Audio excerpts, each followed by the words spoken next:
আজকে খাবো সবার পছন্দের গরুর মাংস, মাখা মাখা ঝোল করে বড় বড় আলুর পিচের সঙ্গে। সেই স্বাদ।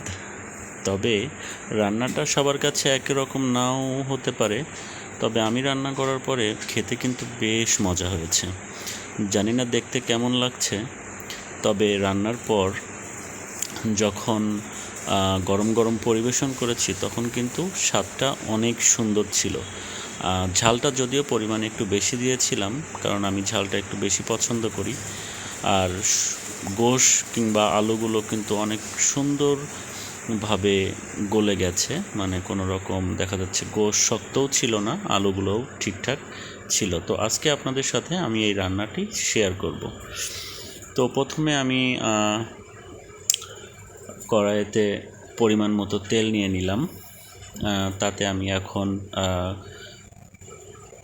পেঁয়াজ বাটা দিলাম। এখানে পরিমাণ মতো পেঁয়াজ বাটা দিচ্ছি। আসলে আমার তেলটা একটু ঠান্ডা অবস্থাতেই আমি এগুলো দিয়ে থাকি, কেননা যে বেশি গরম তেলে এগুলো যখন দিব তখন কিন্তু মানে ছিটে চারিদিকে পড়বে। ইভেন তেল কিংবা মশলাগুলো চারিদিকে ছিটে মানে একদম মাখামাখি অবস্থা হয়ে যাবে। তো সেখান থেকে আমি ঠান্ডা তেলেই পরিমাণ মতো পেঁয়াজ বাটা, রসুন বাটা, আদা বাটা, জিরা বাটা, এ ধরনের যেই বাটা মশলাগুলো আছে আমি সেগুলো তেলের সঙ্গে দিয়ে ভালো করে মিশ্রণ করে নিচ্ছি। কারণ যেহেতু এগুলো ফ্রিজে ছিল, তো আমি আগে থেকে বের করে রেখেছি। তো সেখানে আমি কিছু গোলমরিচ, তারপর তেজপাতা, গরম মশলার ফল, এগুলো আসলে যার যেমন গোশের পরিমাণ সে তেমনভাবে রাখবেন। তো এগুলো দেওয়ার পরে আমি কিছুক্ষণ নেড়ে চেড়ে একসঙ্গে মাখিয়ে নিব।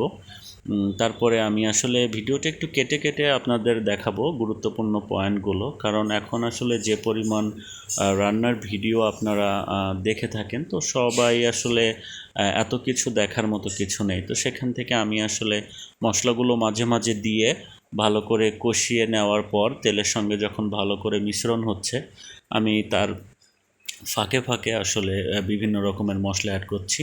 আমি আসলে এখন গুঁড়ো মশলাগুলো অ্যাড করতেছি। সেখানে আসলে রয়েছে ধনিয়া গুঁড়া, তারপরে মরিচের গুঁড়া, হলুদ, লবণ, এ ধরনের মশলাগুলো আমি মিশ্রণ করতেছি। তবে যদি আপনারা ঝোল খেতে পছন্দ করেন সেটা কিন্তু আলাদা টাইপের রান্নার একটা ধরন হয়। আর যদি আপনারা মাখা মাখা রান্নার টাইপ খেতে চান তাহলে কিন্তু ওইটা আর এক রকম হয়ে থাকে। তো আপনারা জানেন যে আপনারা কোনটা খাবেন, ঠিক আছে? আপনারা কিন্তু ওইভাবে রান্না করবেন। তো আমি অনেকক্ষণ কষানোর পর আমার মশলা থেকে কিন্তু তেল ছেড়ে দিয়েছে। তো এখন আমি দেখতে পাচ্ছি প্রায় আমার মশলাটা কিন্তু কষানো হয়ে গেছে। হ্যাঁ, তারপরেও আমি চুলোর আঁচটা হালকা কমিয়ে দিয়ে আমি এখানে কিছুটা পরিমাণ পানি অ্যাড করে নিব, কেননা এখন আমার মশলাটা কিন্তু নিচে ধরে যাচ্ছে। হ্যাঁ, তো আমি সেখানে কিছুক্ষণ অল্প কিছু পানি দিয়ে সেটা আমি আবার কিছুক্ষণ নাড়াচাড়া করব। এরপর যখন আবার পানিটা শুকিয়ে আসবে, কিংবা দেখা যাচ্ছে যে মশলাটা আবার পানির সঙ্গে ভালো করে যে এখন দেখেন মিশে গেছে। তো এখন আমি আসলে এখানে কিছু কাঁচামরিচ অ্যাড করব, কারণ কাঁচামরিচ এভাবে অ্যাড করলে কিন্তু গোশের যে একটা ফ্লেভার, স্বাদ, এটা দুটোই কিন্তু বেড়ে যায়। তো আপনারা দেখতেই পাচ্ছেন যে বর্তমানে যে মশলার কালারটা আসছে, এটা দেখেই কিন্তু খেতে ইচ্ছে করতেছে। তো এখন আমি এই গোশগুলো অ্যাড করে নিব, যাতে করে আমার মশলার সঙ্গে খুব ভালোভাবে মিশে যায়। তো আমি এখানে পরিমাণ মতো আমি গোশগুলো অ্যাড করে নিচ্ছি। আমি গোশগুলো এখানে ঢেলে দিলাম। এরপরে আমি এগুলো ভালো করে মশলার সঙ্গে মাখিয়ে নিব। মরিচগুলো কিন্তু যদি আপনারা আরও পরে দিতে চান সেক্ষেত্রে কিন্তু ভালো। হ্যাঁ, কেননা যে মরিচের ফ্লেভারটাই কিন্তু মানে বেশি ভালো কাজ করে। তো আমি এইভাবে মাখিয়ে কিছুক্ষণ ঢেকে রাখবো। ঢেকে রাখার পর যখন গোশের পানিগুলো ছেড়ে দিবে এবং মশলার সাথে মিশ্রণ হবে, এইভাবে আমি আস্তে আস্তে আসলে গোশগুলো নাড়তে থাকবো। এমন মাঝে মাঝে কয়েকবার ঢাকনা উঠিয়ে আমি এগুলা নেড়ে চেড়ে আবার দেখা যাচ্ছে যে রেখে দেবো, কারণ গোশের একটা পানি আছে সেটা বের হবে। এখানে আলাদা পানি দেওয়ার কোনো দরকার নেই। তো সেখান থেকে আমি আবার ঢেকে রাখলাম।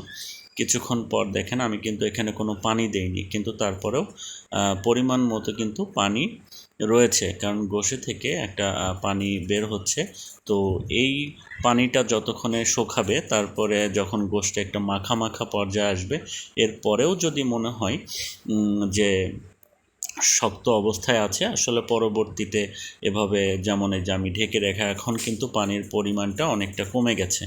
তো পানি যখন আসলে অনেকটা কমে যাবে, তখন একটা মাখা মাখা অবস্থায় কিন্তু আপনাদের দেখতে হবে যে এটা গলেছে কিনা, হ্যাঁ। কারণ তারপরে স্বাদের একটা বিষয় আছে, আপনারা এটা চেক করে দেখতে পারেন যে লবণ মরিচের পরিমাণটা ঠিক আছে কিনা। এরপরে আসলে এখানে আমি ঠান্ডা পানি অ্যাড করব না, হ্যাঁ। আমি পানির পরিমাণ যদি দিতে হয়, কিংবা আমি যদি ঝোল রাখি, কিংবা পানিটা শুকিয়ে নেই, কিংবা আমার গোশটা যদি সিদ্ধ না হয়, সেক্ষেত্রে আমি এখানে কিছুটা গরম পানি অ্যাড করব, যাতে করে আমার গোশের স্বাদটা ঠিক থাকে এবং স্বাদ গুণগত মানটাও ঠিক থাকে। তো সেখান থেকে হলো আমি এখানে কিছু গরম পানি অ্যাড করে আবার কিছুক্ষণ ঢেকে রাখবো। তারপরে নেড়ে চেড়ে আমি আবার দেখব যে দেখা যাচ্ছে যে আমার গোশটা ঠিক মতো সেদ্ধ হয়েছে কিনা। তবে এই পুরোটা প্রসেস যে যতক্ষণ ধরে আসলে গরুর মাংসের বিষয়টা অল্প আছে, যদি আপনি অনেকক্ষণ ধরে রান্না করেন, তাহলে কিন্তু স্বাদটা অনেক ভালোভাবে পাওয়া যায়, হ্যাঁ। তো এখানে আমি এখন আলু অ্যাড করব। প্রায় আমার গোশটা অর্ধেক অংশ আর কি সেদ্ধ হয়ে গেছে। যদি এবার আমি আলুর সঙ্গে এটা মিশ্রণ করে বাকি টুকু আমি সিদ্ধ করে নিব, কেননা যে গরুর গোশ সেদ্ধ হইতে নির্দিষ্ট পরিমাণ কিন্তু সময় লাগে, বাট আলুটা কিন্তু খুব দ্রুত সেদ্ধ হয়ে যাবে। তো আমি এখানে আলুর পরিমাণটা একটু বড় করে কেটে নিয়েছি, কারণ গোশে আমার আলুর পরিমাণটা একটু বড় বড় হলে খেতেও ভালো লাগে, ইভেন দেখতেও ভালো লাগে। অনেকে গোশে আলু খেতে চায় না, তবে আমার যেমন ভালো লাগে, তো হয়তো বা এমন অনেকে আছেন যাদের গোশের সঙ্গে আলু ভালো লাগে। তো আমি এভাবে নাড়াচাড়া করে আলুটা যখন সেদ্ধ হয়ে যাবে, কিন্তু আমি কিন্তু পরে আর বেশি একটা পানি দিবই না, কেননা এই গোশের যে পানিটা আছে, এই পানিতেই কিন্তু আলুটা সেদ্ধ হয়ে যাবে। এভাবে আপনারা অল্প আছে ঢেকে রেখে যখন আস্তে আস্তে নাড়াচাড়া করবেন, আর মাঝে মাঝে দেখবেন, একসময় দেখবেন আপনার গোশটা মাখা মাখা হয়ে গেছে। আর ঠিক সেই সময় আপনি শেষ সময়ের দিকে আর কি নির্দিষ্ট পরিমাণে একটা পানি দিয়ে তারপরে আপনি সব কিছু নেড়ে চেড়ে একবারে ঢেকে রাখবেন, হ্যাঁ। এরপরে আপনি চাইলে ঝোল রাখতে পারেন, কিংবা আপনি ঝোলটা শুকিয়ে মাখা মাখা করেও রাখতে পারেন। তো আমি এখন শেষ পর্যায়ে আসলে পানিটা দিলাম। দেওয়ার পরে এখন আমার গোশের দেখেন যেই পরিমাণ পানি দিয়েছিলাম, ওই পানিটা কিন্তু শুকিয়ে একটা মাখা মাখা অবস্থায় চলে আসছে। তো এই শেষে অবস্থানে আমি এখানে কিছু জিরা মানে জিরা ভেজে সেটা গুঁড়ো করে আমি একদম ওপরে ছিটিয়ে দিলাম, কারণ এটা কিন্তু অন্যরকম একটা ফ্লেভার ছড়ায় এবং খেতেও কিন্তু অনেক ভালো লাগে, হ্যাঁ। তো যে কোনো তরকারিতেই যদি আপনি জিরা গুঁড়া আপনি শেষ পর্যায়ে এসে দেন, তাহলে কিন্তু স্বাদটা অনেকাংশে বেড়ে যায়। তো সেখান থেকে এখন আমার প্রায় রান্নাটা শেষ হয়ে গেছে। আমি চুলোর আঁচটা বন্ধ করে আমি কিছুক্ষণ ঠান্ডা করতে রেখে দিয়েছিলাম। তো প্রায় মানে চুলাটা বন্ধ হয়ে গেছে, এখন এই অবস্থাতেই ঠান্ডা করতে রেখে দিব। পরিবেশনের জন্য একটা পাত্রে নিলাম। দেখেন আসলে ক্যামেরাতে কেমন বোঝা যাচ্ছে জানি না, তবে দেখতে কিন্তু খুবই সুন্দর হয়েছে, এবং গোশগুলো কিন্তু দেখেন খুবই নরম এবং সফট, মানে দেখা যাচ্ছে যে সেদ্ধ হয়ে গেছে পুরোপুরি, এবং আলুর অংশগুলো যদি বলা যায় তাহলে কিন্তু সেটাও পর্যাপ্ত পরিমাণ সেদ্ধ হয়ে গেছে। তো সেক্ষেত্রে এটা এখন পরিবেশনের জন্য পুরোপুরি রেডি।